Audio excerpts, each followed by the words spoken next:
coming off the Commanders' Week 16 loss, which I was at, and I looked at our own defense and I went, we need an absolute reset. So I had to bring in another guest here on BIB Draft HQ, round 3.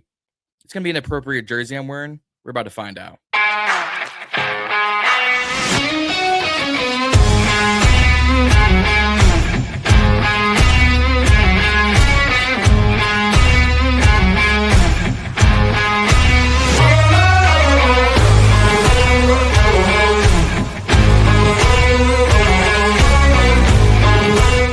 Burgundy Ballers, welcome back to BIB Draft HQ, the one-stop shop for all things NFL draft-wise, especially with the way our Commanders are looking.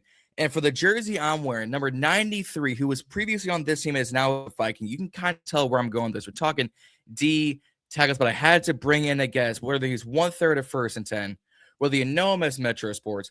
I had to bring in my guy, Josh, for this. Josh, what's happening? Doing great, man. I'm happy to be here. For starters, I'm probably like half the size of half these defensive tackles, but if I can bring as much energy as a guy like Peter Woods might bring, then maybe we might have a pretty good episode. Of course, you guys can follow me on Metro Sports. I talk NFL analysis. If you want to see more draft content, first and 10, John might be hopping on an episode eventually at some point. We'll talk about that at some point, but happy to be here. Happy to be on the show. Happy to talk about some of these. People might call them fat boys. I call them strong guys. Let's talk about it, man. I call them thick boys because they will rise up when you need them. And honestly, the way I'm looking, I'm probably the size of a small D tackle. It ain't looking good for me. I need to lose some of this weight.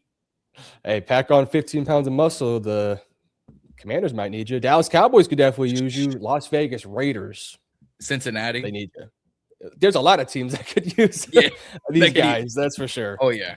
That's a damn fact. Before we get started, guys, hit that subscribe button here on BIB Road to 1,000. We're currently at 831, so hit that subscribe button at 1,000. I may or may not be doing a giveaway. I got a few connections. I might be able to get some good things for this giveaway, but hit that subscribe button. You can follow all of our socials down in the description. You can follow Josh at Metro Sports, at First and 10, all those links down in the description and on the title. But let's kind of get into the big names. You started with him. I'll put him up on the screen and get this thing going. The potential top 10 pick, which I think is going to fall a little bit because of where the other defensive players rank. It's Peter Woods. It's out of Clemson. It's the secondary Tigers in college football.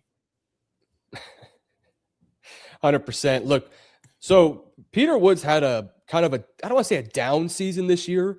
What I will say about Peter Woods, I still think the film is unbelievably impressive, right? Now, I will say it kind of happened to Mason Graham last year where we had just watched so much film on Mason Graham that by the time we got to draft night, it was like, is he going to be a top 10 pick? Right now, obviously, the NFL ended up taking him a lot higher than some had, but you've watched a lot of mock drafts heading into the draft, and you saw Mason Graham kind of towards 8, 9, 10, around that range. I think you're going to see that exact same thing with Peter Woods, where he probably will be taken somewhere in the top 8, but you're going to see a lot of people, probably including myself, and I'm sure we'll see you probably do it at some point, where Mason Graham might fall to the teens. Right. But he is a really good talent, and I think he's a special player. So the way that I typically do my analysis, and John, I'll let you go first, but just kind of want to explain how I do it. I like to list off some pros and cons, and then I have like a bit of a summary I like to put together. So just so that you guys are familiar with how I like to do things. John, I know you have some thoughts on Peter Woods, special player. What do you think about him?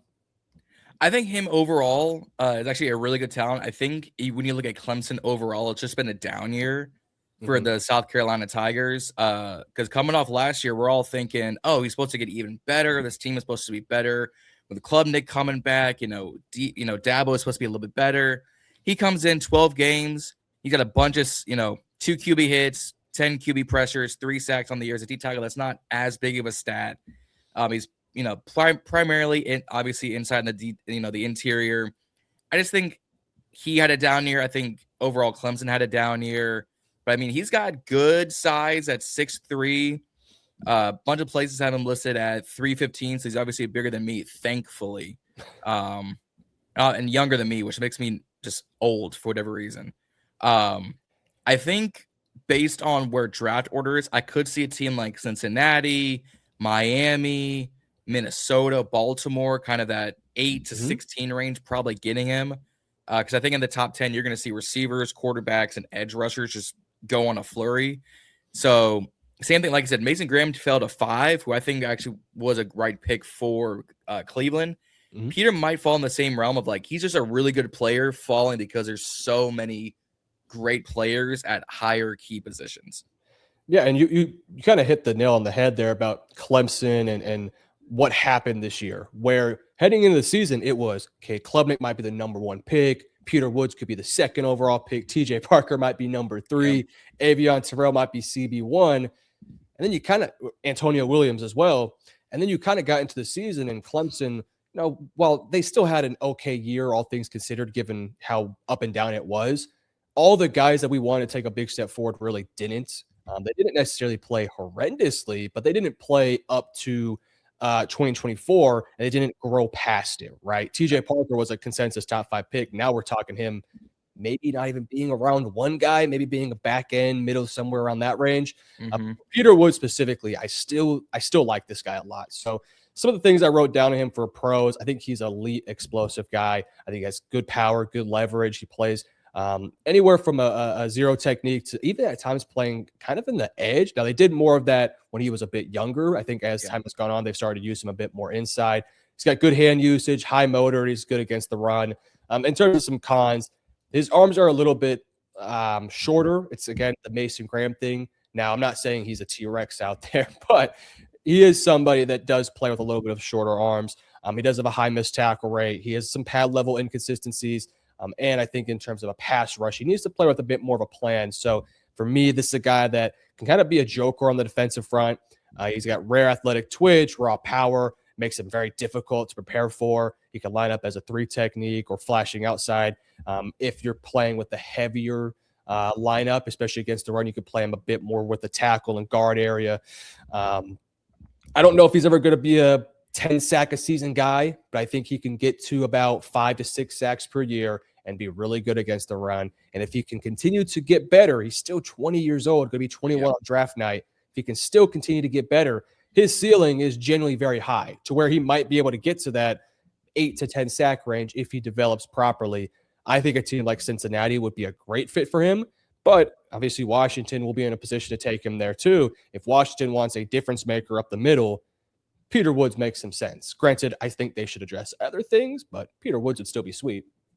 Yeah, I wouldn't address a D tackle to maybe day 2, day 3, because I got a bunch of other guys I like a lot better. Give me David Bailey right there at 7. But I agree. Cincinnati, I think, could use him. I said Baltimore only because they're A, later in the rounds, but B, they can never get, like, besides Matabuike, and then after really Judon left, they can't get anybody on that front D line to produce. Like, once Matabuike goes down, it's like, who's there? It's the issue with, Baltimore, they have so many injuries on the back end, so many injuries up front. And again, you brought up Matabuike. Once he went down, you're asking Mike Green, who I liked Mike Green coming out of college. Me too. I was a little worried about the size and how he'd be able to handle more physical, longer arm tackles. But the technique he had, the ability to bend around the corner, I thought this was a guy that can get after it. Hasn't really worked out so far. Maybe next year he'll be a bit better. But they did add a Draymond Jones, who's gotten a bit more help, and they run more of a 3-4. And if you're going to take Peter Woods, I like Peter more as a 4-3 interior defensive lineman. But if you do run a 3-4, you could still easily find a way to use this guy if you want to play him as a 3-4. I guess you can call it an edge, whatever you want to determine it as. But he is a guy that a lot of teams will be looking for, and rightfully so. He's a really awesome player. I would agree. I'm going to skip over a guy who some people are probably saying, oh, y'all should look into. And look, I'm a Gators fan. He has played next to nothing this year, so I'm skipping over Caleb Banks. Look, love him, but I think he's had maybe 1 game for my Gators all year, and it was not a good game, a good season for my Gators. So I'm skipping over him. Going to someone who they list as a junior, so he has the idea if he wants to go back to college. I don't think he does because of where he's projected. But if he does, I wouldn't blame him. It's the reigning defending Ohio State Buckeyes, Kayden McDonald. Yeah, Kayden McDonald, 6'3", 325. This is a quintessential boulder up the middle. That's the best way to describe him. It is hard to move this guy, right? He is a massive, immovable object in the middle. And I think he is an explosive, I call it a quote unquote bowling ball that he can use some momentum to get after the quarterback a little bit. He's got strong, sturdy, heavy hands. He's got a great motor. He can penetrate gaps. Some of his cons, he doesn't have the highest snap count. I think some of these defensive tackles that have so much talent and have so much talent around them as well, they can kind of become a little lackadaisical with their pad level. And I think in terms of the pass rusher, like this is a guy that, I mean, let's be honest, he's got a 4.1 pass rush win rate. It's not bad, but it's not great, right? No. Peter Woods has close to a 10%. You're not going to get a ton of sack productivity, but if you are a team that needs to be better at stuffing the run, Kayden McDonald, right? Kayden McDonald is somebody that honestly kind of I don't want to say an unknown, but definitely was somebody that was more in day 2, day 3 range to start the year off, moving his way up now into legitimate top 15 conversations. He has a very high ceiling. And what I would say, let me rephrase that. I think he's got a very solid ceiling, but a very, very high floor, right? You know you're going to get him as a good run stuffer. Pass rusher, probably not anything special, but if he could just get you 5 sacks a year and be dominant against the run, he is worth a first-round pick. So Kayden McDonald was somebody that, for Washington fans watching this, I don't think McDonald's the guy for you because I think you need more of a difference maker that can get after the quarterback up front. That said, if you're a fan of anybody watching this and you just want to know players, yeah, Kayden McDonald's going to be a really fun player that might not make Pro Bowls or all pros early on, but if he can develop, he'll get there at some point. Yeah. And I think depending on the team, because I'm a big intangibles guy, especially being as young as I am. But listen, I'm 6'3", 326. So like you said, you want an anchor, you want a thick guy in the middle to stuff the run. 98 is gonna be that guy. Like I said, might not get a lot of sacks, but D tackles is weird because you want to look at sacks when they're an overrated assignment. Like, oh, you only got me 5 sacks, because it's hard to put run defense counts. It's hard to put snap counts against the run. It's hard to do that for some people. Now, if you're watching every single game down to the wire, I'm like, all right, you can probably do it. But I agree. If you need a true run stuffer, and depending on the team and the conference, like Detroit, when you have Josh Jacobs, Kyle Monungai, and what's the other team? Jones and Aaron Mason, Jones. Or whoever they have back there, they could use some Jeremiah Tampa Love. Bay. Jeremiah Love could be very well that. Even something like a Tampa Bay. Yes, you have Vita Vea there, but McDonald and Vita Vea as your defensive lineman, yeah, run game ain't going too much. Yeah, and Tampa Bay could also use other pieces around them because the injury to Kalijah Cansey really hurts them up the front. They need a pass rush off the edge specifically. Like you talked about David Bailey earlier, that would be something they would love to have, but Cassius Howell also makes a ton of sense there. I think the best fit for McDonald, I probably should pull up a draft list here, but I think there's a lot of teams out there. If you're a team, I'm trying to think off the top of my head, Houston, maybe Houston. I mean, if you're looking for a difference maker, I think Arizona, depending on what happens with Calais Campbell this offseason.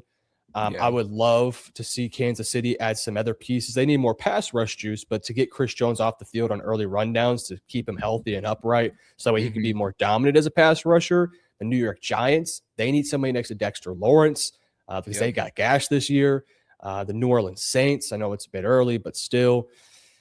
San Francisco, maybe. Probably not. They need more pass rusher, but there's a lot of teams out there. Miami needs everything. I was just going to say Miami makes some sense, especially if Kenneth Grant doesn't take a big step forward. But I also feel like they got to address probably quarterback, receiver, corner, tight end. Not everything. Hey, Darren Waller's playing good, so I'll give him that. He is, but I'm not going to rest my future on an injured returning Darren Waller. I'm not going to do it. I'm not either. No, I'm not doing it. You're going to take Kenyon Sadiq round 1. I can see KC taking Sadiq though. Get that Kelsey replacement. Yeah, absolutely. I mean, for me, look, I don't want to get down a rabbit hole about Kenyon Sadiq. I'm not the highest on Kenyon Sadiq. I don't like these tight ends that are freaky athletes. I like George Kittle's, right? Because those are the successful ones. The successful tight ends in the league are these, hard-nosed, gritty players that aren't afraid to block. Look at Brock Bowers. Look at Laporta. Look at Zach Ertz for most of his career. Jason Witten for many years, Antonio Gates. These guys were not afraid to block. Gronk. Kenyon Sadiq, Gronk, right? They're big dudes. Kenyon Sadiq, not afraid to block, but he's not the biggest tight end in the world, will never be a great blocker. He's a freaky athlete, yeah, but so was OJ Howard, but he didn't work out. So no, that's my soapbox on him. Oh, I don't blame you. I was about to go on one myself where you're like, that's not gonna do it. I'm like, smart man. You're keeping me on track, and I like it.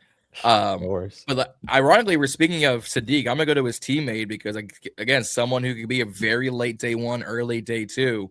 It's Amari Washington. 100%. Amari Washington, 6'3", 320. This is a guy that has great prototypical size for an interior defensive lineman. He's got strong point of attack strength. He has very quick burst off the line of scrimmage. I think that's one of the reasons why he would go round one, is because he gets off the line of scrimmage and he strikes with very big force. He's got heavy hands. That all said, there's a lot of technical rawness to his game, right? He doesn't play with low pad level consistently. There's just general inconsistencies with his tape in terms of some of his motor at times. There's certain plays where in a pass rush, he just gets stifled. But then there's also plays where it's like, he's got it, right? He just needs to figure out snap to snap how I can translate that great play over and over again. Yep. But that's also part of the reason why it's like, do I want to take him round one? Because this is a guy that he's a true junior. 2024 was not a great year for him. So he's kind of a one-year guy, but there is some things to his game that you like. So in summary about Amari Washington, I call him a high ceiling interior prospect who fits the mold as a powerful 0-to-1 technique. He excels at holding the line of scrimmage and using his massive frame to disrupt the interior run game. While he is currently more of a space eater than a refined pass rusher, he does have natural strength and an explosive first step that suggests he could develop into becoming a 3-down player. I think he is the perfect round 2 to round 3 prospect. You take him round 1, I kind of don't blame you because this guy's fun and he's going to probably test well at the combine. Yeah. I like him more day 2, right? So I think this is actually a player where Washington fans should start to pay attention to him a little bit, because if he were to fall into, he probably won't make it to round 3, but if he falls to round 3, and I'm Washington, we need a bit of an explosive guy up the middle, right? Yep. They just need some explosive pieces entirely defensively. I can't watch Bobby Wagner defend Bijan Robinson no more. Maybe Amari Washington could do it. We'll see, but I like Amari Washington. I think he's the perfect pick in round 2 or round 3. I agree. The reason I said round 1 because teams are going to be, between 25 and 32. It's like, well, what's the difference between a guy ranked at 40 and a guy ranked at 25? It's like 100%. There's not much of a difference. I've got space to eat up. I think someone who, depending on the system he goes to, could also sit for a bit and season and cook in the training room and the film room. But if you put him on, let's say, a 3rd down situation, a 3rd and long situation in the D tackle, and you're going to blitz, I don't hate the idea of him going to, let's say, a New England, a Denver, a Chargers. I like Buffalo. Buffalo's a good one. Yeah, Buffalo. I also like Chargers too. I think that's a great spot. And Chicago as well. They need defensive linemen badly. Yeah, Chicago is weird because, I work with a lot of Bears fans. I'm like, all right, you got Gervon Dexter, you've got Grady Jarrett, but those guys are like, how long can you last with either of them? I know. It feels like you're walking on thin ice there. And they have some young pieces behind them that just haven't really fully panned out to a certain extent. But they need an explosive guy up the middle, and they also need some dudes off the edge that can get after it a little bit. I mean, they're making it work, though. Ben Johnson's got those guys playing well. So is Dennis Allen. So, yeah, I'm not going to tell them what to do. No, definitely not. They're smarter than me in that aspect. 100%. But I agree. I think Amari Washington will test well. I think the highest I see him going is probably that's currently projected right now. That San Fran to that Seattle, so that 25 to 32 at the highest. Unless a team like Carolina or Houston or Dallas at 21 really needs a space eater, like you said, and Woods is already gone, McDonald's already gone, Banks is already gone. It's like, all right, I need help regardless. I'm already here, kind of thing. Yeah, 100%. Again, for me personally, if I was in the front office, I'm taking him round 2, but I don't disagree with you. This is a draft where once you get to about the 15th pick, you got a lot of decent prospects, but no longer any more blue chip guys, unless Jeremiah Love falls, but that's not going to happen. So you kind of just have a big group of about 50 to 60 players that could all be day 2 prospects that you're probably going to have to take up in like a day 1. It's just kind of how sometimes the draft does fill out. Kind of like last year, it was kind of towards like the 20th range where you started to get a big group of guys where it's like, do I take a Wyatt Milam here, or do I take, name the tackle that went in the 20s, right? That's kind of where we're at this year. I do think there's a lot of good players, but there is a bit of a drop-off from the Peter Woods, the Kayden McDonald, and then the Amari Washington, who I like Amari Washington a lot. Yeah. It's just different players, right? It's different styles. And I do agree with you. He might be a dude who maybe doesn't need to sit for a year, but might be better served as like a rotational piece more so than the guy immediately. But eventually he will become that guy, at least if he develops properly. So, yeah, fun player for sure. Yeah, I would agree. Someone who I've been high on because I'm just a fan of like every piece of this Texas Tech defense. And like if I try my best not to take them in a lot of my mock drafts, I'm like, Rodriguez is sitting right there. I might take him. Oh, Lee Hunter's right there. I might take him. So I'm talking about the guy who actually hasn't played a whole lot because of his injuries, unfortunately, because he's a fun player to watch. Skyler Gill-Howard. Yeah, Skyler Gill-Howard, 6'1", about 290 pounds. PFF has him listed. Yeah, 6'1", 290 as well. He is a really good player. Now, I will say this. In regards to all the Texas Tech defensive linemen, I like David Bailey. I'm not the biggest fan of Romeo Height, but I do think there's some promise there as a pass rusher. Yeah. And Skyler Gill-Howard, there's so much juice off this team that I kind of wonder if it maybe jumps up the stats of a Skyler Gill-Howard a little bit. But stats are stats, game is game. You play it no matter who's around you. And he put together a really solid 7 games. And even last year, in 12 games last year, he had 5 sacks. That was without David Bailey next to him and Romeo Height. So for Skyler Gill-Howard, he has he plays with explosive leverage. He's built low to the ground because he's only 6'1". He's got great first step. I think he gets off the line of scrimmage just like completely like a bat out of hell. He's got a great motor.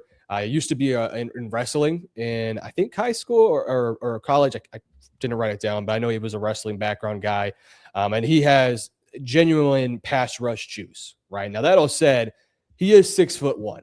Right. So there's going to be a lot of teams that are just going to look at that right away and take him off the board. Right. Because there's a lot of teams where it's like, can't really play with a short defensive tackle. Now, I disagree completely. Look at Poona Ford.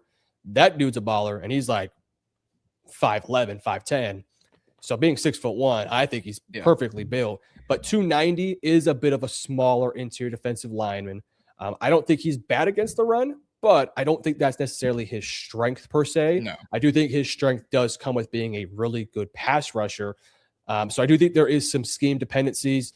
I also, like you talked about, there was a season-ending injury this year. So I do believe, depending on how he looks after this injury, I don't know if is he a senior or, he is a senior, so he will be in this class. I was going to say maybe he should return for one more year, but it is what it is.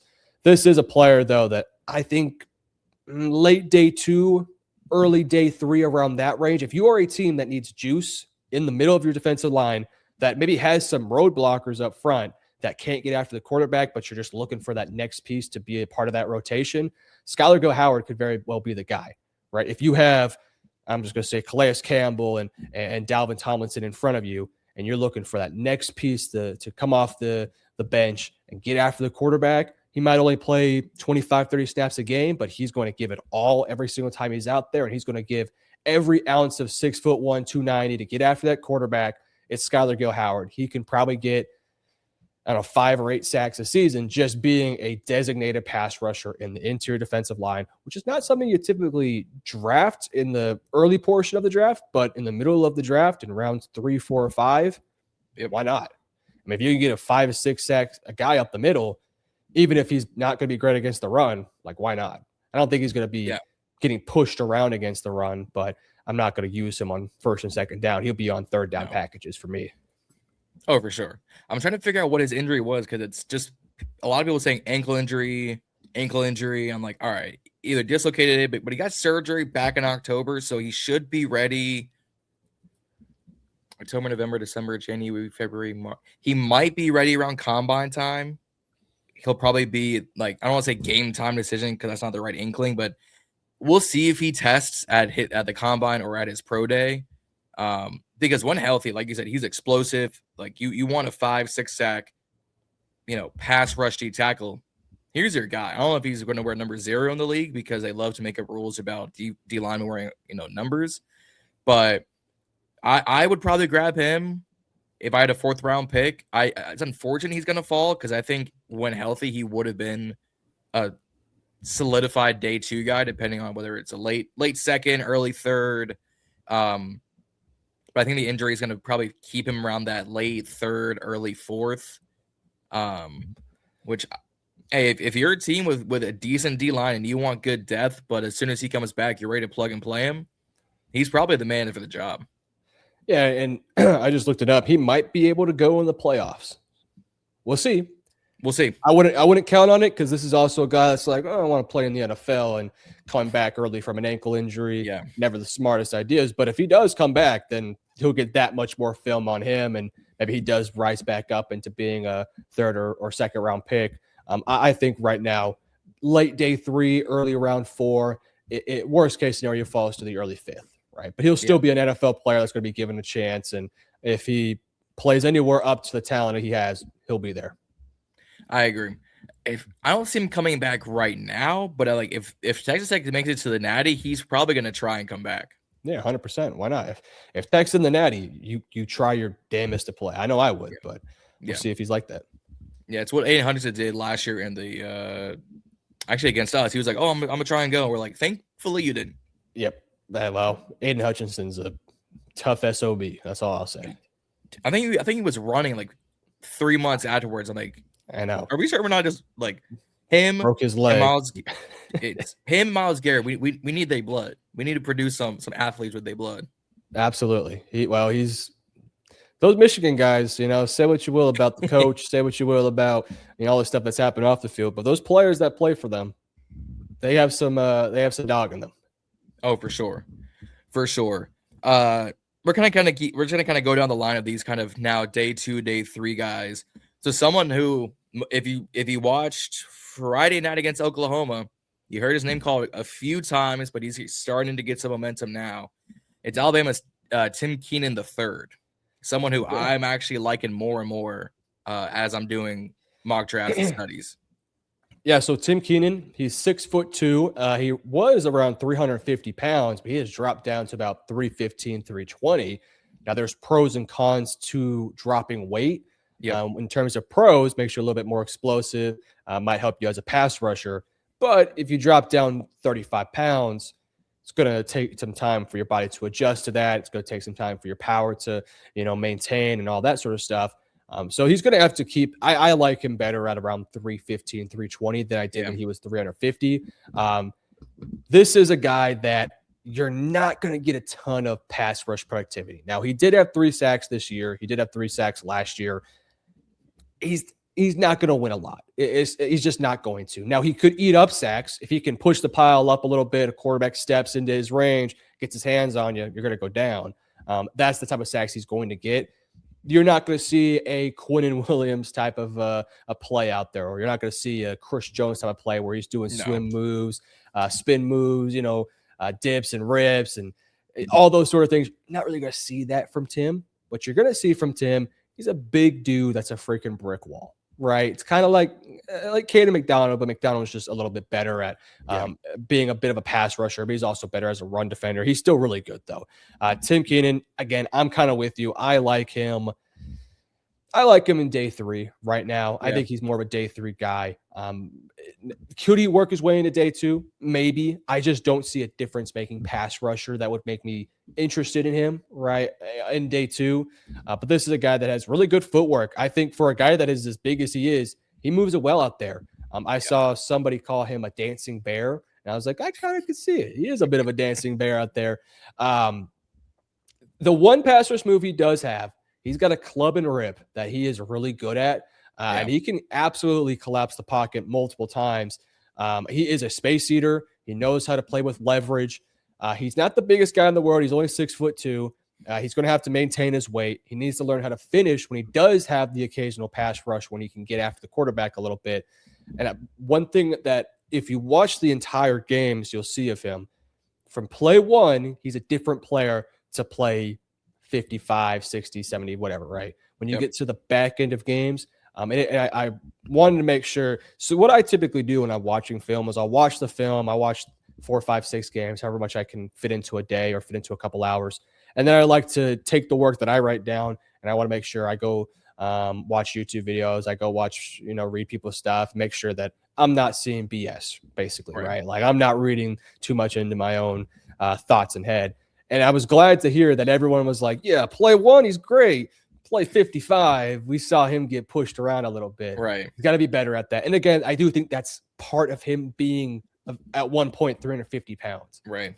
You get to see the physical toll of the game kind of push him down a little bit. Just getting gassed.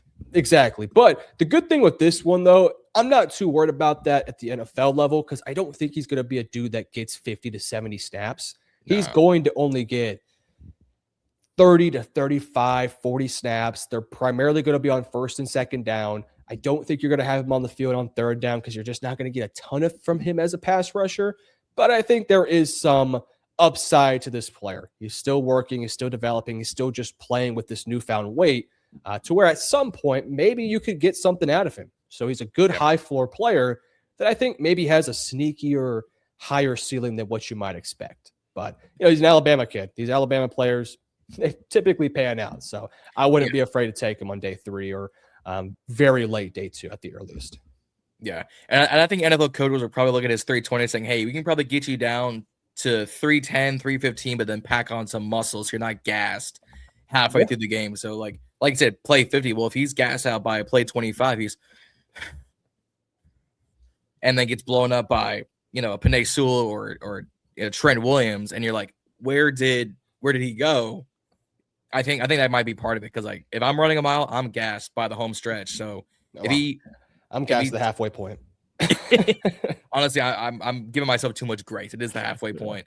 But I think if they take that 310 or that 320 and make it like a 315, but it's more muscle than just big beefy boyness, then I think that might help him in the long run. I think that's might be part of his problem because, again, I'm a fat kid myself, and if I'm saying this about a 20-year-old, I got no room to talk. No, well, what I always say about this thing is, when you're scouting players, you're not being mean. You're just telling it as it is. You're watching the film and you're reading things, you're watching highlights, things like that. Yep. And you talk about what you see. I can't do what Tim Keenan can do. No chance. You put me in front of any offensive lineman, D1, D2, D3, they're putting me in the dirt. Yep. I will try. So, some of these high school kids might give us some run for our money. You put a 3-star athlete in front of me, he's probably putting me in the dirt, right? Realistically speaking.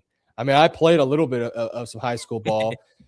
I mean, I was okay, but I wasn't going to go out there and make D1, right? So I can't. I'm not here to compare myself to you. But in terms of like what I watch on film, that's the stuff I'm going to bring up when we talk about these players and have these conversations. So no, Tim Keenan, I'm not calling you fat. I'm not calling you lazy. I'm just saying play 1 to play 70. Play 70, you're huffing and puffing a little bit. Again, nothing against you. It's just what the film suggests to me. Yeah, it's the progression of the game for these players. It's like by the time you get there, you're probably already been on the field more than the offense is. Yeah, of course. And, when you're playing in college, you don't have as much rotational depth, right? You might have 1 or 2 guys that can rotate in, so you're getting a lot more playing time. In the NFL, it's usually 2-3 people that can rotate in for you. So it's not going to be the end of the world. If you get a little bit tired, tap the head, you get out, somebody else will step in, you can catch your breath on the sideline. Yep. And then NFL is like every other play. Oh, TV timeout. Oh, injury timeout. Rep timeout. Yep, that's like, all right, here's a minute and a half of you just chilling. Yep. Replenishing. But going from kind of that mid-day 3 to really kind of lower guys as we're talking about them, because I'm thinking if I'm going to address it, it's probably day 3, or especially for some of these teams, it's going to be day 3 guys. So I'm going to start off with, we talked about Aiden Hutchinson. We're going to go back to Michigan. This guy played under Sharon Moore, so we'll see what actually happens. It's Rayshaun Benny. Yeah, man. Look, Rayshaun Benny is a pretty fun player, but there's also so much potential for him to be better than what he is, and that's kind of the frustrating part. He's a big dude, 6'4", about some sites have him listed around 300, some have him listed around 310. I think he looks more about 300 to 305, so I'll say he's about there. I think he's got a decent size to him. I think he's tall enough. I think this is what most teams want to see in terms of a size element. Again, a lot of these players we've talked about so far are 6'2", 6'1". I think the tallest player we've talked about so far is McDonald, and Peter Woods at 6'3". So this is a guy that's about 6'4", so a little bit bigger, a little bit taller. He's got functional versatility. Via PFF, he plays 308 snaps in the B gap, 59 over the tackle, 21 outside the tackle. So he's playing in multiple roles. I think he is one of the best, most disciplined players in the run. Not saying he's the best against the run, because he's not, but he's very disciplined against the run. You tell him, I need you to be in the B gap and I need you to hold your ground in the B gap. He's going to get in that B gap and he's going to try his best to hold into that B gap. He's not going to do anything too crazy or too flashy, but he's going to fill that gap. He's going to do his job. That's right there a really good kind of a baseline of a player right there. Hey, can I ask you to do something and you're going to do it? Rayshaun Benny typically will do it, right? I think he moves well laterally. Now his cons, he did have an injury in the 2023 college football semifinals. He's not a great pass rusher because he's just not polished enough, but he did have an 8.3 pass rush win rate, had 2 sacks this year, and via PFF. I like to kind of use PFF as sort of like a baseline number to give you, to just kind of give you an idea of what they suggest he is as a player. I don't think it's perfect, but it does give you an idea. He had a 67.6 pass rush grade, right? Which is not terrible. It's not great, but it could be a lot worse, right? My biggest issue with him, he plays very high. He plays very high for somebody that's 6'4". And we talked a bit earlier about the 6'1" guy, Skyler Gill-Howard, who plays with great pad level. He's 6'1". So it's very easy for him to get under players' pads, to get his hands on you. Rayshaun Benny's 6'4", but he plays upright. And that's just kind of like, you just can't do that if you're 6'4". If you're going to be 6'4", you got to play low. If you're going to play high, it's going to be so easy for these strong offensive linemen, these strong offensive guards and centers to get their hands on you. Whereas if you're low, you can attack them better, and it makes it that much more difficult for those offensive linemen to get you in your hands, or to get the hands right here on your chest plate right there. That all said, there is some things to like about this guy. I think he's a bit of a project player you take on day 3, that while he may not be great as a run defender now, and he may not be great as a pass rusher, he's just kind of good at both, not great at both, and definitely not a day 1 pick, probably not a day 2 pick. This is somebody that if you take on day 3, let him mold for 2 to 3 years, he could be something in year 4 or 5 or 3 of his NFL career. Not saying he's going to be a star, but he could be a rotational asset for your team. So I like him. I think he is a mid-round pick that goes somewhere. Again, I think probably round 4 to 5 makes the most sense for him. And I think if he goes there, you probably won't hear his name for the first few years. You might hear him occasionally. He'll be on the field here and there. I think year 3, year 4, if they develop him, which is a big question mark in the NFL, teams don't like to wait. They like to get instant results. But if the team is patient with them, there's something there to like about this guy. So I liked him. I liked him a lot. I liked his film. It's just, again, keep the pad level low, man. If you can do that, the film will be so much better. Yeah, I agree. I think depending on the team, like you said, coaching matters, because in the NFL is what have you done for me lately? And it's a results-based league, it's a results-based business. So I think unless it's a team that either is really good in their, they're going to keep their coaching staff for a long time. So maybe a Detroit, a San Fran, a Seattle for right now, or you can go on the other end and be like either New York teams. You could be a Las Vegas, you could be a Jacksonville, you could be, a Cleveland-ish, and be like, hey, we're going to get new players and new coaching staff regardless. If I need a project player, it's not the worst guy in the world to start, molding my defense around. Yeah. No, I don't disagree with you. I personally believe for Rayshaun, I think Baltimore would be great for him. Yeah. Because we'll see what happens with Matabike. I know the injuries concerns legit, but Harbaugh probably not going to get fired anytime soon, right? I mean, now maybe he does. That'd be crazy, but I would want him to go to a team that is either going to have a new head coach that's going to have plenty of time, right? Or I want him on a team that already has an established head coach, so that way he has plenty of time. Because the last thing that you would want for Benny is that he goes to a team like Arizona, for example. Yeah. And let's say Arizona keeps Jonathan Gannon for one more year. Jonathan Gannon's on the hot seat the second that you get drafted. And if he gets moved off to another team and you now have a new head coach stepping in, that new head coach didn't draft you, right? So he may not have that same patience with you. And now it's like, well, shoot, what I do now? Whereas if you go to a team, let's say Chicago drafts you, right? And Ben Johnson's not going to lose his job anytime soon. You got 3 to 4 years with him. Ben Johnson's going to give you time to develop, right? That would be the best case scenario for him. And I think in the NFL, you will see a team that understands that point and is actually going to make it work. Yep. I agree. Someone whose name I heard occasionally against Alabama, but kind of became more known during the season. I'm like looking at stats just to be safe. He's, I think, a better version of Benny, a little bit smaller, but like not entirely around there. It's Gracen Halton out of Oklahoma. Yeah, 6'2", 291. Not the biggest guy in the world. We'll talk about the measurables here in a second because that's kind of his failing grace, I suppose you could say. This is a good pass rusher. He's a decent pass rusher for sure. He has some of the best get off in this year's draft. He gets off that line of scrimmage just as well as Amari Washington, right? We talked earlier about that being Amari Washington's kind of superpower, his get off the line ability. Gracen Halton can get off the damn ball, and he can get to that player. He's got good gap penetration. He has very violent hands. They're quick. They're powerful. He used hand swipes. He used clubs all the time. He's got a high motor. He plays with his hair on fire.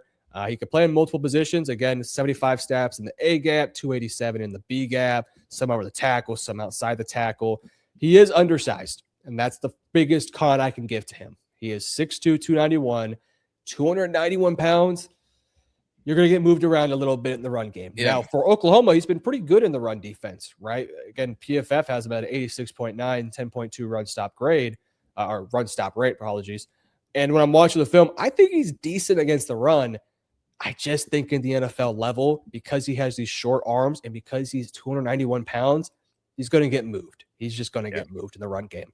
That doesn't mean he can't be on the field when a run happens. It's just in an ideal world, you have him more as a pass rusher on the field that can survive against the run, right? Yeah. Now, that all said, I think he's a good pass rusher. I do think there's players ahead of him that are better pass rushers that may not be great run defenders, like a Skyler Gill-Howard we talked earlier, who's also undersized. I think he's a little bit better as a pass rusher in comparison to Gracen Halton.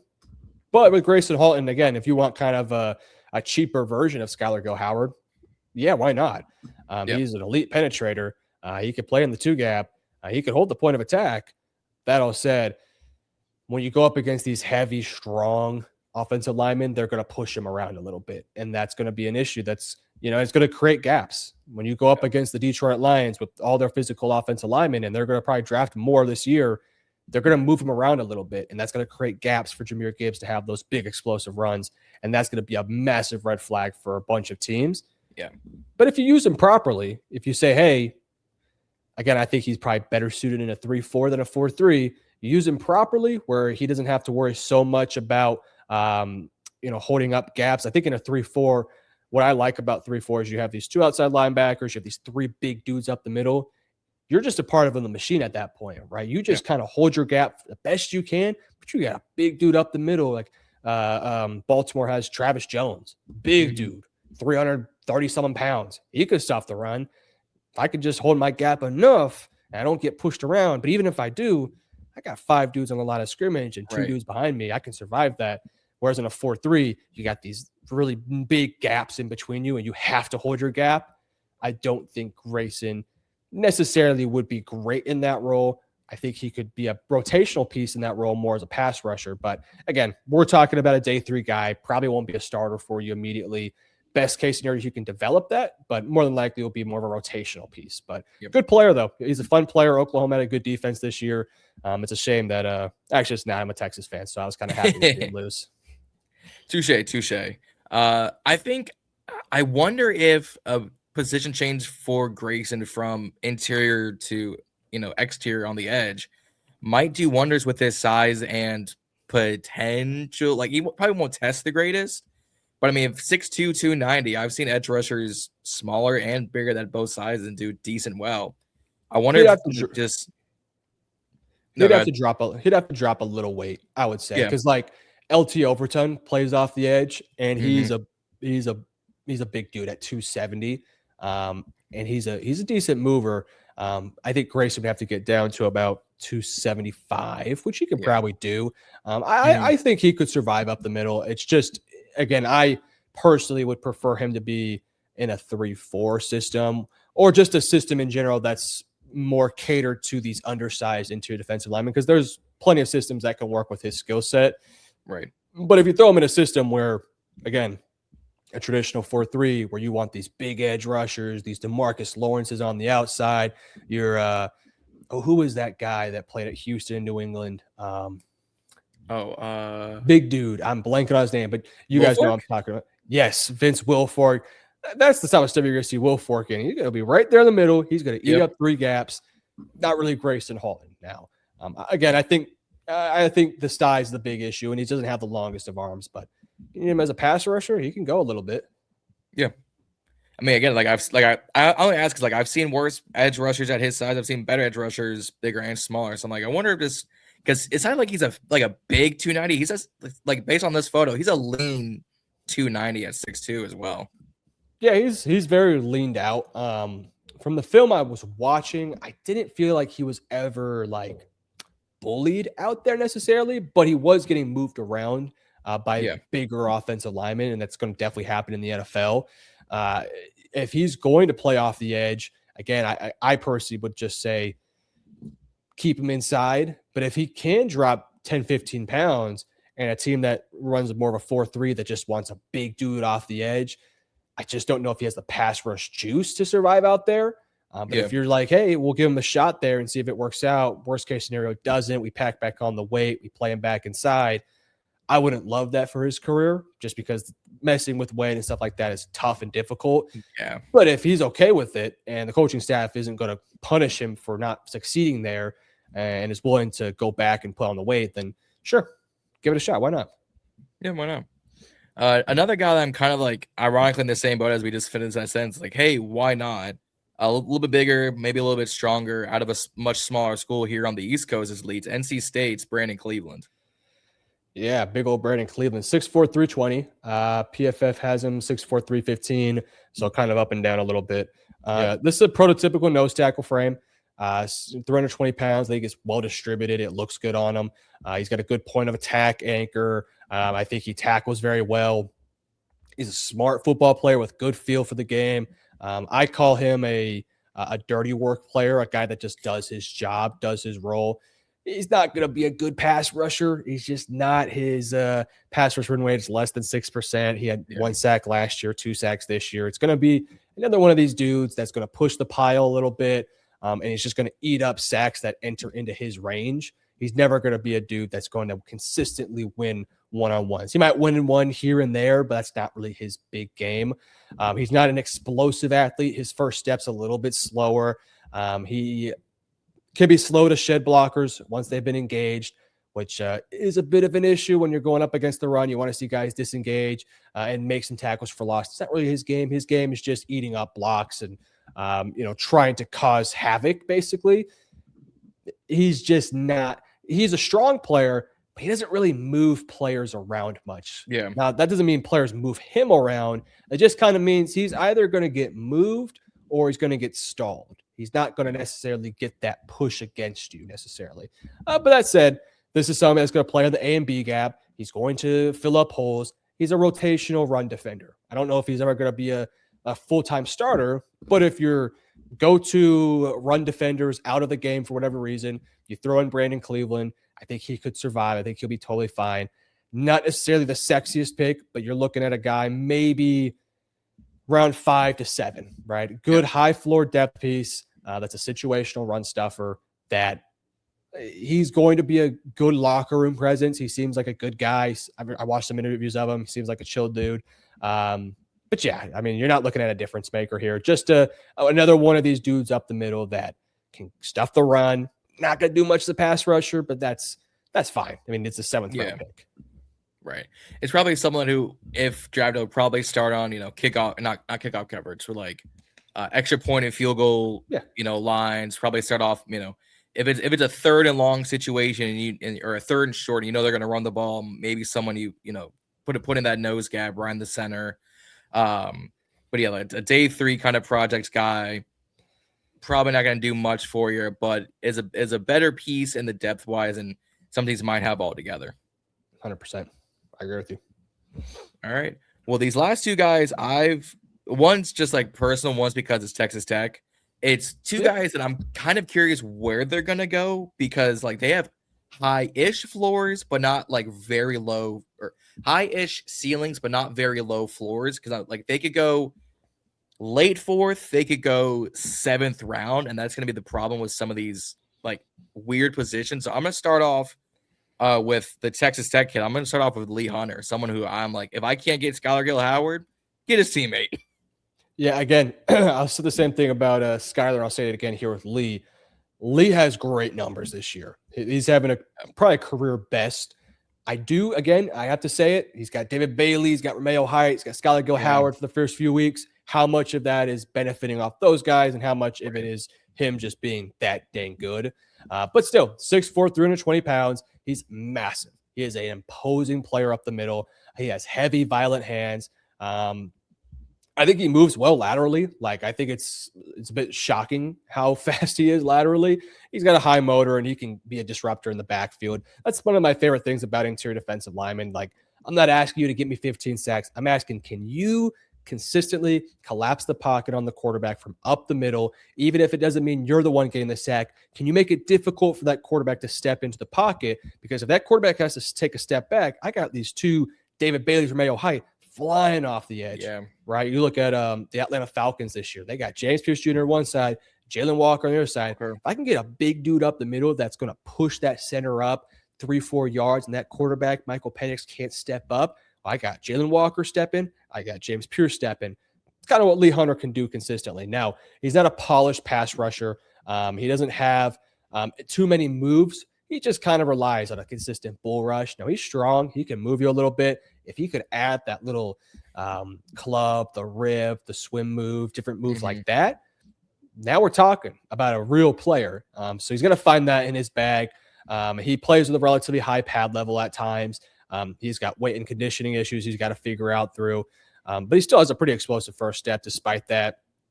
There are times where he can create the pressure, but he doesn't have the big burst to finish off the play. So again, another one of those things where he's a fat dude. He's a big dude. he's gonna push the pocket up. He's not gonna necessarily finish the plays off. I like this guy.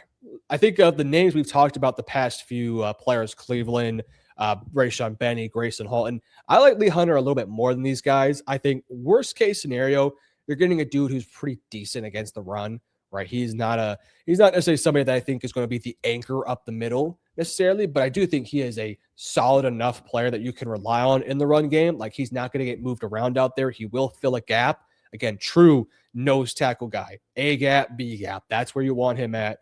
Yep. But I think there's something there as a pass rusher that's like, if he can just take that next step as adding to his pass rush move set, keep an eye on him. He's got something to him. So yeah, I think this is a guy that, he might be a day 2 pick. I think he could work his way up there if he tests well, but comfortably day 3, maybe day 2 if it goes well for him.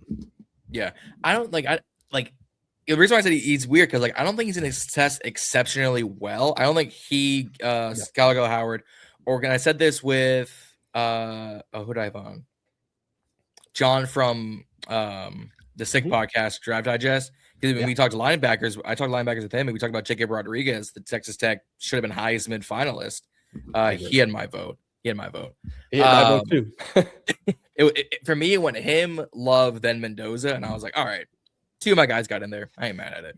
Yeah, it was. It would have been Rodriguez, Mendoza, Love for me, because I thought, look, Pavia, he did some great things. I didn't think he did a lot versus high competition. No. Julian Sand has freaking Thanos and Captain America on his team.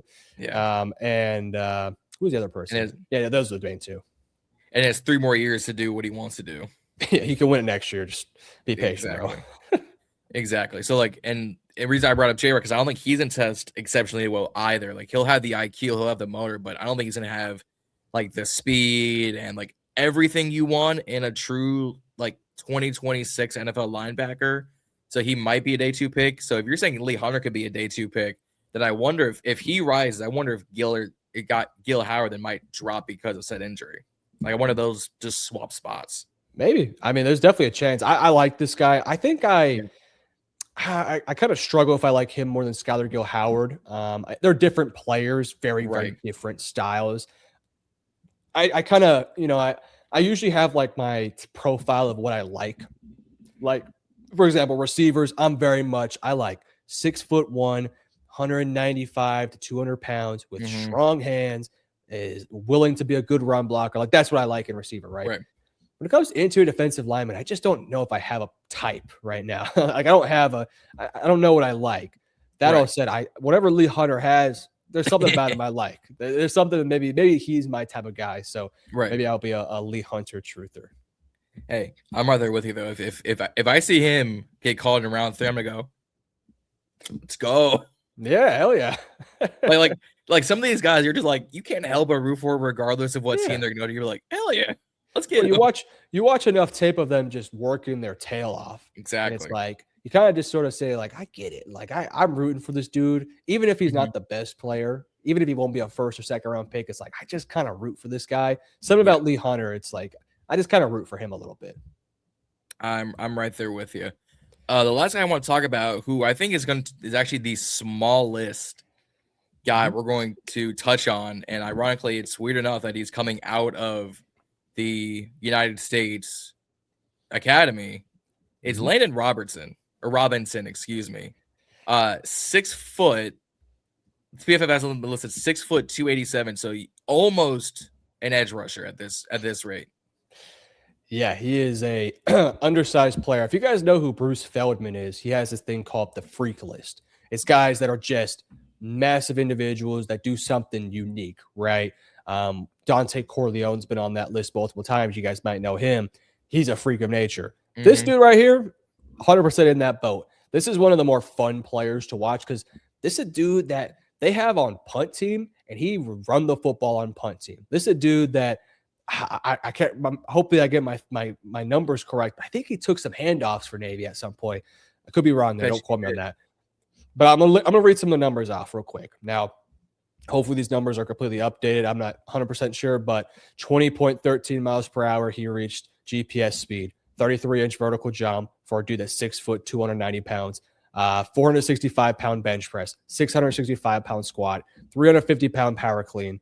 I'm reading right here. Highly unique experience for a lineman. He has served as a ball carrier on fake punts, averaging 29 yards per carry over his career. Not sure if that's a true number, but he's taking fake punts. It's what ESPN has. He has 2 rushes for 63 yards this season alone. It's disgusting.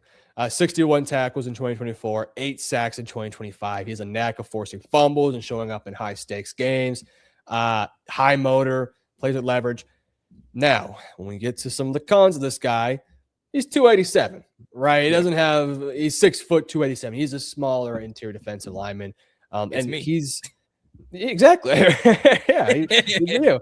is a tweener. It's going to be difficult. He's not going to play on the nose. He's going to be more of a 3 technique penetrator. That's going to be more used in a specialized role. Again, more of a pass rush situation. He also might have some service academy commitments he might have to handle. So we'll see if that might complicate his stock and different things like that. He is one of the more unique players of the cycle, without a doubt in my mind. I don't know if he gets drafted, but if he does, just throwing it out there, if it's the 7th, if it's the 6th, if it's the 5th, he's fun. That's the best thing you could talk about with a player when you watch their film. If you can come after watching the film and say, I had fun watching that. Because there's a lot of times where, look, I love watching football, watching 30 defensive tackles and, the 15,000th run block, the 15,000th pass rush rep where they're not getting any push or anything like that. This dude's just fun. He is a fun player to watch. And that's a good thing to say. And I think there's going to be a lot of teams out there where the scouts are going to be, having these conversations, and they're going to say, did you watch Landon Robinson take a Harry for 29 yards and this and that game? And they're going to be like, that's pretty interesting, right? Now, again, I don't know if he gets drafted. I hope he does, because this guy is a bit of a marvel to watch. In terms of the actual player himself, you do have to understand these Navy, Army, these different schools, they do run very unique offenses and defenses that it's kind of hard to translate to the NFL. Not many players from these academies have worked in the NFL. I think Landon could work a little bit, though. I don't know. I wish he was 6'3", 305 pounds, because if he was, he would be a lock in day 3. He's just not, though. Even if he was like 6'2", 295, you could be like, I'll take a shot. I know. But he's twitched up, and he's a smart dude. He works his tail off so many times. He collapses the pocket. He can get after the quarterback. There's a lot to like about his game. It's just, man, he's tiny for that position, and it is difficult to work with. And yeah, you're looking at a dude probably. And then again, the Service Academy commitment thing right then and there, that changes everything right there. We've seen guys who are in these Army and Navy schools, and they just decide, I'm going to go serve my country and not play, even if they were 5th or 6th round picks, and potentially could make a little bit more money. But, and that's just what their life trajectory is. That's what they want to do. They want to serve. And I respect, obviously I respect the hell out of it, and, go do that, go be you. If you can make it to the league, though, it's pretty freaking cool. So we'll see what he decides to do. I love this guy. Again, not very often do you come off of watching defensive tackle film and you say, man, I enjoyed that. I had fun. Right. That's what I did when I watched Landon Robinson. Yeah, it's weird seeing a D tackle because it's prototypical, almost fullback size. Like the one guy that's coming to mind only because of he's a smaller version of this, but Scott Matlock on the Chargers. He's a true fullback, but give this guy 2 carries a game on special teams. You're like, I can pick up a first down with this. Well, Patrick Ricard, the fullback for the Ravens, 6'3", 300. I mean, might be a little bit shorter, but you bring a good point up. This could be a dude that you might switch over to fullback and just say, hey, can you catch the ball? You can carry it a little bit, obviously. Can you catch it a little bit? Can we turn you into a Patrick Ricard? I like that, actually. That's a really good point. You know what? Let's not call him an interior defensive line. Let's call him a fullback. Call him a fullback. Absolutely. I love it. Oh, what does some people like to call him? A utility piece. 100%. Yes, he is a utility piece. This guy's he's a freaky dude. 665-pound squat. She's got to play in the NFL. This dude is a marvel out there. But Saquon to shame. 100. Well, I don't know. Saquon. Squatting wise. Saquon Barkley squat max. I got to know his numbers. Well, it's comfortably 600 pounds. So Saquon should be on the Bruce Feldman freaks list. He probably was. Oh, he probably was for sure. But no, this guy's awesome. I love the idea of putting him to fullback. Put him at fullback, draft him in the 7th round. The tail. If he can catch, you've got your own little, like you said, a Ricard, a Matlock.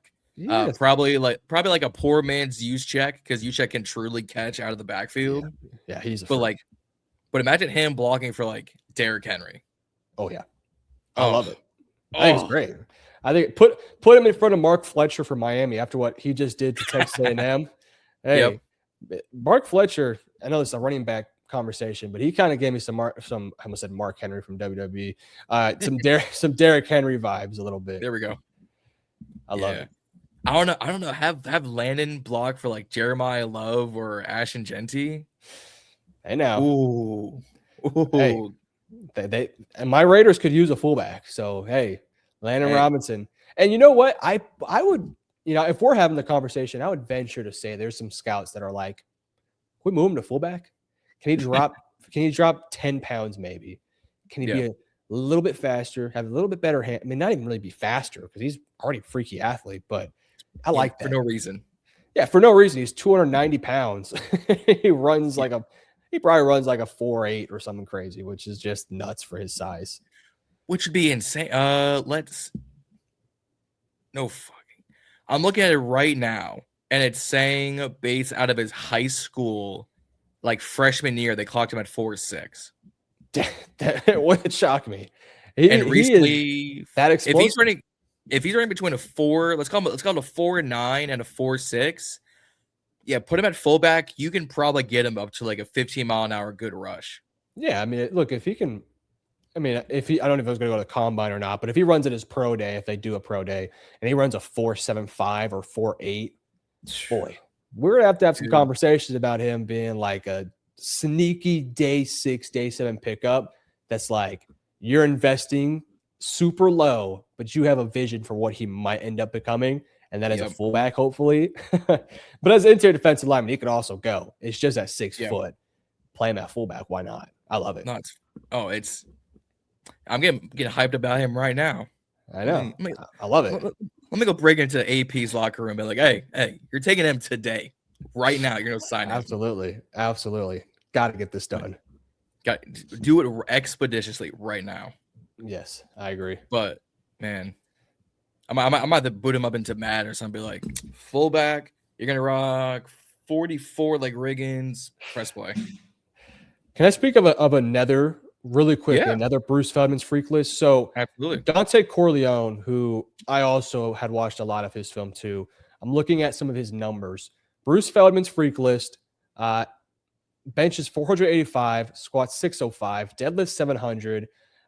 He clocked in at 18 miles per hour on the GPS and running a 4.68 pro shuttle. He's the only defensive tackle over 300 pounds at the combine with a faster shuttle this year. Was Wisconsin's 309-pound Keanu Benton, who ran a 4.65. This dude is, how big is this guy? 6'1", 335. 335 pounds running that fast. I'll watch this film. He has violent hand technique. He's got great motor to his game. In terms of like, is he going to be this super dominant pass rusher? Probably not. He had a 4.4 pass rusher run rate, right? He's not the greatest pass rusher, but this dude can stuff the run a decent bit. This is a day 2 pick for sure. With his measurables, with his numbers, with his explosiveness, he's not going to be an incredible interior defensive lineman, but he can stuff the run a little bit. He can fill a gap, and he's got some numbers in the freak list that's like, he can go a little bit. So Dontay Corleone, definitely a day 2 guy to keep your name on or to keep your eyes on.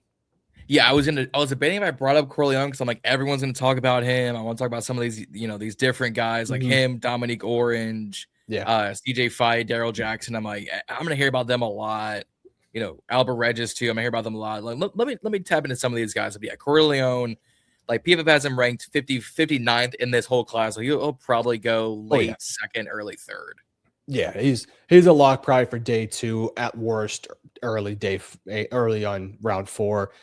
Yeah, he's got the goods, but you're not going to get a ton of him from a pass rusher, but he's got the numbers where it's like you can put together some technique stuff, some nuance to pass rusher, then why not? But I just want to throw him out there because we're talking about the Bruce Feldman list. I was like, I gotta shout out Dontay Corleone because his numbers are nutty.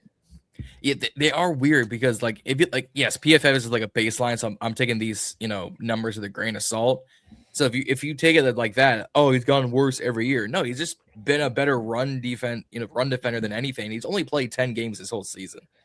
Yeah, and so when it comes to the PFF grading system, this is what I'll say. I know kind of a bit of what happens behind the scenes. It is a very nuanced system in which they do things, right? So when they put the numbers together, they know what they're talking about. Some of the things that they don't consider, though, are a lot of really important things that impact your numbers, right? A whole bunch of various things, right? So sure, his number was a 71.4 overall grade. That's still really good. That's still a well above passing grade. And it's also important to mention that in 2023, it's a totally different team, totally different player.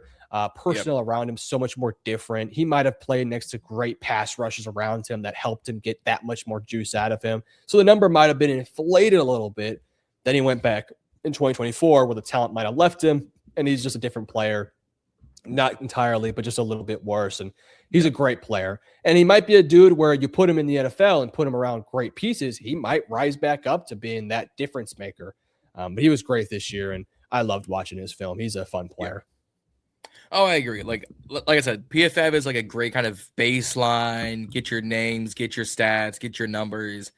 I take the grades like, all right, they're kind of there. I'll kind of use them, but I got to look at tape. I got to look at other people's opinions. I got to put out my own opinions before I'm taking these things as fact. Yeah, I like PFF. I like the people behind it. I usually trust them, but at the same time, if you're going to be going forward with anybody who's watching this who might be like, oh, I want to be a scout one day, Use PFF as like a general baseline of like, okay, they like this guy. Let me go watch his film.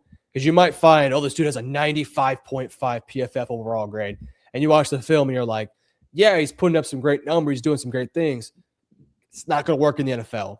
Like Jacob Rodriguez, incredible player in college. He'll be a good football player. He ain't going to be a 95.5 overall grade guy, though. It's just a different ball game, right? But there's certain players like that. And like, I can only imagine what Johnny Manziel's PFF grade would have been. Probably would have been like a 90.2, and he would have got to the league. And PFF had a 90.2 grade on him. It's like, no, he's probably going to be like a 58.2. That's the I imagine what Tebow's would have been. Like, because he was a god in college football. Like, it's a Denver. You're like, first round pick? Like, it's the same with Manziel. A lot of these quarterbacks, like Diego Pavia's PFF grades like a 90 something. It's crazy because he's playing great in college. Just a different game. Everything is so different about college. Even on the defensive line. Now, I will say when it comes to these linemen, it's a lot more like the NFL than it is in college. These quarterbacks, these receivers is a lot more different because the spacing's just different. The field's just different. The game plan's just different. Offensive line, defensive line, it's one-on-one. It's double teams. It's can you get to the quarterback? It's a lot more like the NFL than other positions. So when it comes to these positions, I think PFF's pretty accurate for the most part. Yeah. When it comes to like the trenches, I'm like, all right, I'll take these a little bit heavier hearted than let's say a wide receiver. Cause it's like, who was it? Who did the Browns take that? Corey Coleman. Supposed to be this all world. Gets to Cleveland. You're like, bro, just trade him out. Yep.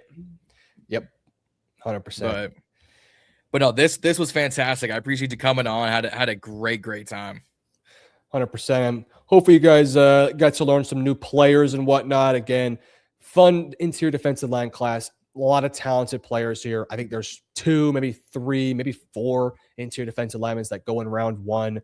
A lot of great players. I suggest if you guys want to learn more about interior defensive linemen, there's so many great content creators out there, not just the big ones, but ones that are smaller in size. There's so many great people that talk about this stuff. And like this channel specifically, there's so much great content on this one. So make sure you guys just check it all out to learn more about individual players, receivers, tight ends, all that sort of stuff. Plenty of content on YouTube and online. Oh, for sure. But yeah, that's gonna wrap things up. Go follow Josh at Metro Sports at First and 10. Go give him a follow. Go give him a subscribe. All those links down in the description. And I think I'm gonna put Metro Sports in the title itself, so they can just click on the title and go where they need to go. So go follow him. I might have to come crash one of his channels during the draft process. 100%. I will probably be making mock draft bajillion by the time that ever happens. I do them. Absolutely. It's almost unhealthy how much I do mock drafts, but I'm like, where can I take a certain guy as high as I want to? No, I'm there with you. Like, if I want Rodriguez at 80, do I feel like a reach? No, I'm taking him right now. I'm telling you, I'll be watching football, Sunday Night Football. I'm on my couch right over here, have my laptop in hand. I'm over here like, what if the Raiders traded down? Can I get like an additional 5th in here? Right. And then can I take can I snag a Tim Keenan or something like that in round 5? Like that's the type of stuff that not just us, but every single NFL fan out there is probably doing right now to fix their team. So no. If I trade Geno and a 7th, can I get a 5th for him? No, the answer is no. You're probably getting the phone call. Turned on, son. Nope, it ain't happening. It's Pete Carroll. No Geno. Yeah, it's Pete Carroll. No, I don't want Geno. You can keep him. No, I'll take Michael Mayer off your hand. I don't want Geno. Well, we'll throw in Kenny Pickett while we're in there with you. Right. 3 players. Give me a 5th round pick, and we'll call it a day. 100%. Hang up that phone. Yeah. As a Raiders fan, it's not great right now. Honestly, for Washington, it's not great either. That's why doing some of these classes right now, because I'm like, I got nothing to root for at this rate. I might as well talk about the future. Yep, that's what you gotta do. That's the only way to survive. It is. But guys, hit that subscribe button here on your way out. Like I said, road to 1,000 subscribers. When we get there, may or may not be doing a giveaway. Got some goodies from Northwest, so I might throw those in to sweeten the deal. Hit our subscribe button. Go follow us all on social medias. We got more prospects, more mock drafts, more big boards, more of that coming out throughout the offseason because it is already almost Christmas. But tomorrow, when this comes out, it'll probably be the 22nd. We are 3 days from Christmas, and I will committed to be playing on Christmas. And if it's going to go the way it's going to go, I will be back here very shortly, probably doing mock draft 2.0. But until then, guys, raise hail. Don't forget to stay balling. We will see y'all out there.